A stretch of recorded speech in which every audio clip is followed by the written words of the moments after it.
오늘은 누가복음 14장의 말씀을 전하고자 합니다.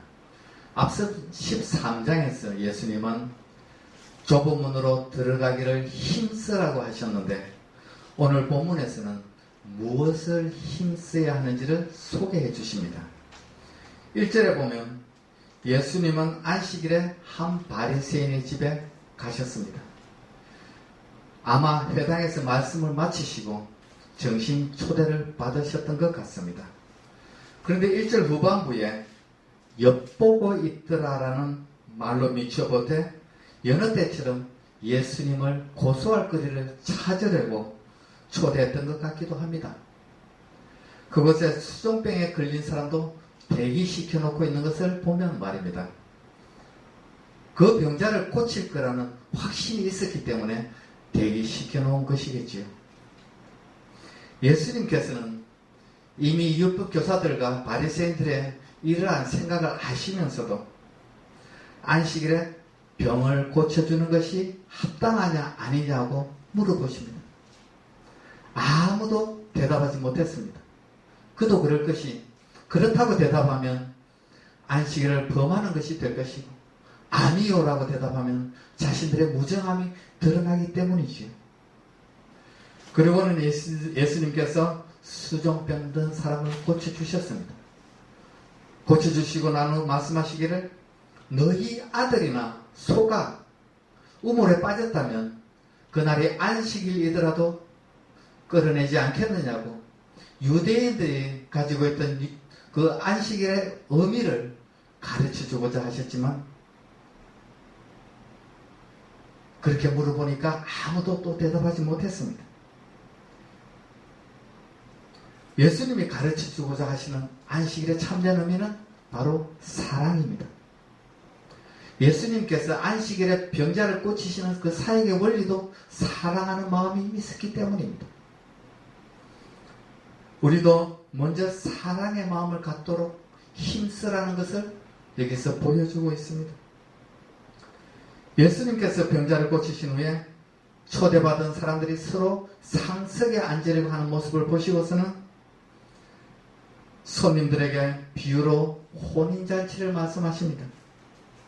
혼인잔치에 청함을 받거든 높은 자리에 앉지 말라고 경고하십니다. 청한 사람이 와서 더 높은 사람이 왔다고 하면서 자리를 비켜달라고 하면 끝자리에 나갈 수밖에 없는 부끄러움을 당할 거라는 것이지. 무릇 자기를 높이는 자는 낮아지고 자기를 낮추는 자는 높아지리라고 교만이 몸에 배어있는 바리새인들이나 율법 교사들에게 하시는 말씀이지만 사실 우리가 새겨듣고 늘 묵상해야 하는 말씀이지요. 그 어떤 상황에서도 낮아지려고 하는 마음, 즉 겸손한 마음을 갖도록 노력하는 것이 하나님과 이웃에 대한 사랑의 시작입니다. 좁은 문으로 들어가려는 훈련의 과정이기도 합니다. 초대받은 손님들에게 겸손하도록 노력하라고 말씀하신 후에 이제 초대한 주인에게는 누구에게 사랑을 베풀어야 하는지를 말씀하십니다.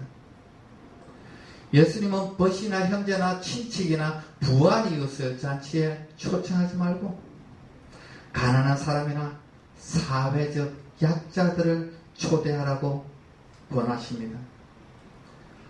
요즘은 우리가 사는 세상에 있어서 사리사욕이 없이 호의를 베푸는 일은 거의 없다고 생각이 듭니다. 우리가 행하는 수많은 일들이 자신의 이름을 나타내거나 우리 자신에게 유익이 되기를 바라는 마음에서 호의를 베풀고 있습니다. 그러나 예수님은 오히려 갚을 수 없는 사람들, 힘없고 가난한 이웃에게 사랑을 베풀라고 힘쓰라는 것입니다. 그리해야 의인들의 부활 시에 보상을 받는다는 거예요. 소외당한 사람들에게 베푸는 이웃사랑의 실천이 좁은 문으로 들어가는 훈련이며 결국은 하늘의 복을 받게 된다는 것이 예수님의 말씀이자 약속입니다. 예수님은 지금 바리새인들이나 율법 교사들이 그들의 관심이 온통 이 땅에서 받는 복에 집중되어 있는 것을 안타깝게 여기시고 이들의 생각과 관심을 하늘의 복으로 향하게 보려고 하시는 말씀입니다. 이웃 사랑을 실천하는 것이 하늘의 복으로 연결된다고 말씀을 하시니까 함께 있던 사람 중에 한 사람이 무릇 하나님의 나라에서 떡을 먹는 자는 복되도다라는 말을 합니다. 어떻게 하든 자기들은 하나님 나라의 잔치에 참여해서 떡을 먹는 자라는 복된 사람들이라는 뜻이지요. 좁은 문과는 상관없는 자기들은 하나님께서 택하신 백성들이라는 거예요. 예수님께서도 저들의 그러한 생각을 알고 계셨기 때문에 누가 하나님 나라에 들어가서 떡을 먹는 사람인지를 제대로 알려주시기 위해서 당시 유대인들의 잔치 풍습을 예로 드시면서 큰 잔치 비유로 말씀을 시작하십니다. 어떤 사람이 큰 잔치를 베푸고 많은 사람을 초청하였습니다. 당시 유대인들의 그 잔치에 초대하는 관습은 1차로 먼저 손님을 청하고 그에서 응답한 사람의 수를 파악을 한 후에 잔치가 준비되면 2차로 다시 초대하는 방식이었습니다. 그래서 첫 번째 초대에 응해놓고 두 번째 초대를 거부하는 것은 초대한 사람에 대한 모욕이었습니다. 17절에 보면 오소서 모든 것이 준비되었나이다 라고 하는 것을 볼 때 이는 두 번째 초대임을 잘 알 수 있습니다. 그런데도 초청받은 그 사람들, 세 종류의 사람들 모두가 다 그 초대를 거부하고 있습니다. 첫 번째 종류의 사람은 밭을 사서 밭에 나가 보아야 한다고, 두 번째 사람은 소 5개를 샀기 때문에 그 소를 시험하러 나가야 한다고 하고, 마지막 세 번째 사람은 장가를 들었기 때문에 그 잔치에 참여를 못하겠다는 겁니다. 그런데 이들이 초대에 불응한 사유가 피치 못할 정말 중요한 이유가 되지 않는다는 데에 문제가 있습니다. 그저 자신들의 사소한 일들이 잔치에 오라는 초청보다 더 중요하다고 생각했기에 참여를 거부하고 있는 것이지.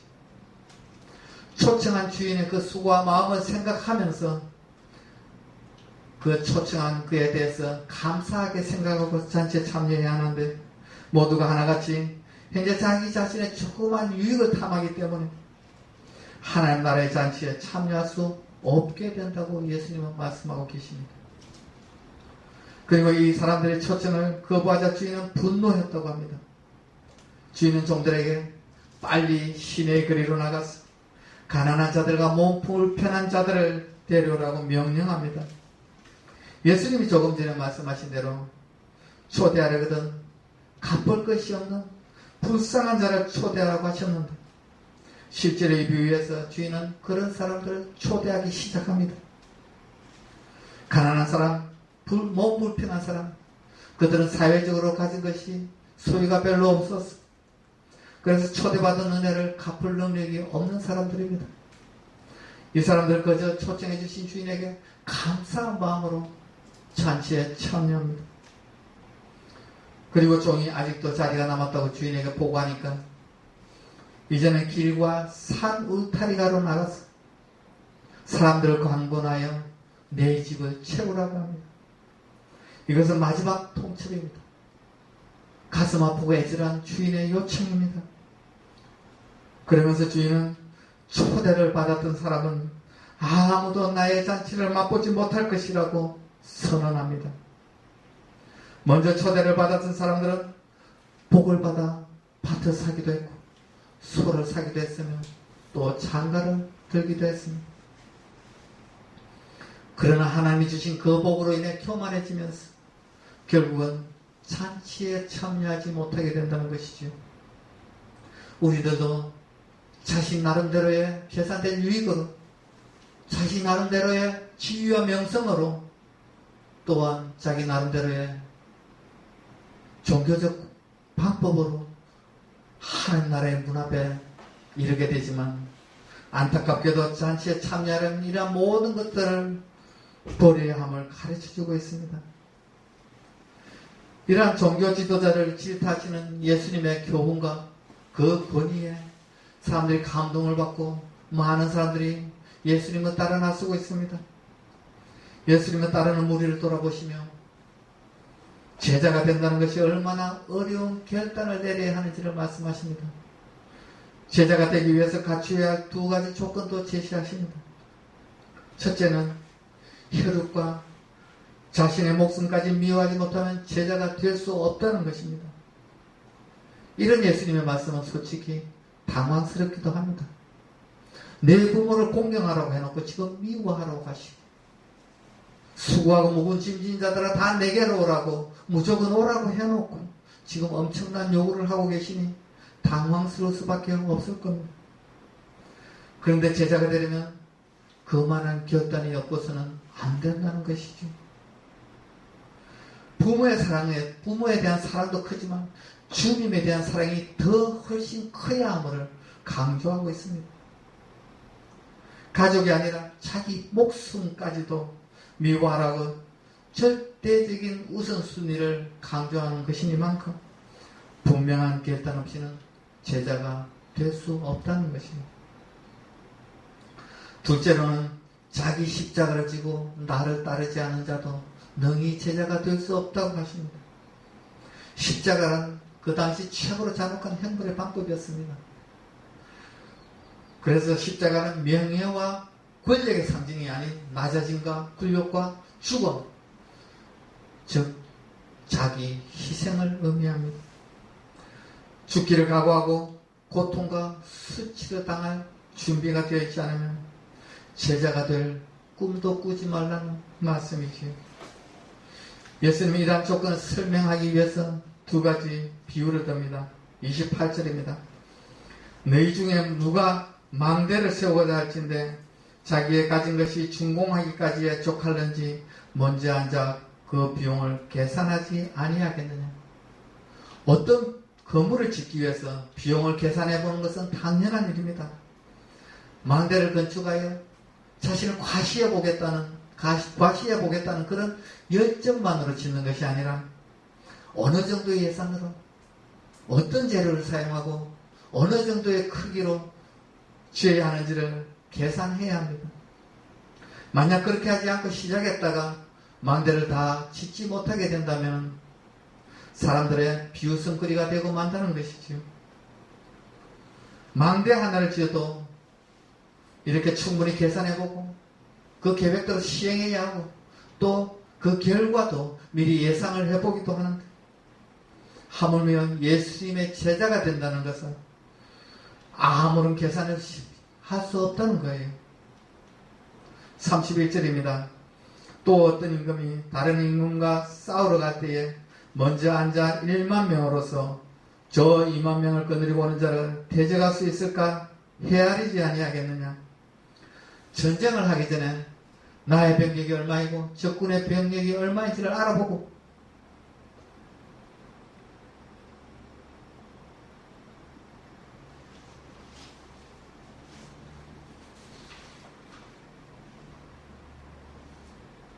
또 우리가 가진 무기는 어떤지 군량은 얼마나 있는지를 계산해 볼 것입니다. 만일 이길 수 있다는 확신이 들지 못한다면 어떻게 해야겠습니까? 그럴 때는 항복하거나 화친을 맺어 목숨을 부지하는 것이 현명한 선택일 것입니다. 여기서도 예수님의 제자가 되기 전에 자신의 능력을 충분하게 미리 헤아려 보라는 것입니다. 또한 예수님은 두 가지 비유를 말씀하신 후에 모든 소유를 버리지 않으면 능히 내 제자가 되지 못할 것이라고 하시면서 제자가 되기 위한 또 한 가지 조건을 덧붙여 주십니다. 파트 사건, 소를 사건 간에 삶 속에서 하나님보다 재물이 우선하게 된다면 그 재물을 포기하라는 말씀입니다. 이와 같이 예수님은 사람들에게 자기를 따라오면 받게 될 어떤 특별한 혜택이나 장밋빛 전망을 설명해 주는 것이 아니라 오히려 자신을 따르는 사람들이 겪게 될 어려움이나 치러야 할 대가를 설명하고 자신을 따르기 전에 그 비용을 철저하게 계산해 보라고 하십니다. 이 모든 것을 정확하게 인식하고 모든 어려움과 고난을 한 번 더 치밀하게 계산해 본 후에 예수님을 따를 것인지 아닌지를 결단해야 한다는 것입니다. 어느 날 성경을 읽다가 어느 날 갑자기 감동을 받았다고 하던 일을 때려치우고 신학교에 간다거나 선교사로 나가는 일은 없어야 한다는 얘기입니다. 정리하면 참된 제자는 혈육에 얽매이지 않고 자기 목숨을 위협할 만큼 맺고 끊음이 분명해야 하고 또 자기 희생이라는 십자가를 기꺼이 지고 갈 수 있어야 하며 또 이 세상에서의 물질과 명예에 우선순위를 두지 않고 오직 하나님만 바라보는 순수함이 있어야 한다는 것입니다. 예수님도 자신이 포기하지 않으면서 다른 사람들에게 이런 어떤 것을 포기하라고 요청하지 않으셨습니다. 예수님은 우리를 위하여 자기 희생이라는 십자가의 길을 가셨습니다. 그러면서 크리스찬의 정체성에 대해서도 우리에게 말씀해 주셨습니다. 날마다 자기 희생이라는 십자가에 기꺼이 지고 갈 수 있는 그리고 하나님 한 분만이 나의 삶의 중심이라는 사실을 고백하고 그런 삶을 사는 삶이 바로 소금과 같은 삶이라고 크리스찬의 정체성에 대해 예수님은 말씀해 주셨습니다. 요즘은 안타깝게도 기독교의 메시지가 값싼 은혜가 되어버린 지 오래인 것 같습니다. 너무 오랫동안 잘 된다, 복 받는다에 젖어서 거기에 푹 빠져서 지낸 것은 아닌가 다시 한번 생각해 보아야 합니다. 이제 다시 오늘 들을 귀가 있는 자는 들을지어다 하시는 예수님의 말씀에 우리는 귀 기울여야 합니다. 누가복음에서 제자인 누가는 예수님의 제자가 되는 것과 하나님 나라에 들어가는 것과 같은 의미를 사용하고 있습니다.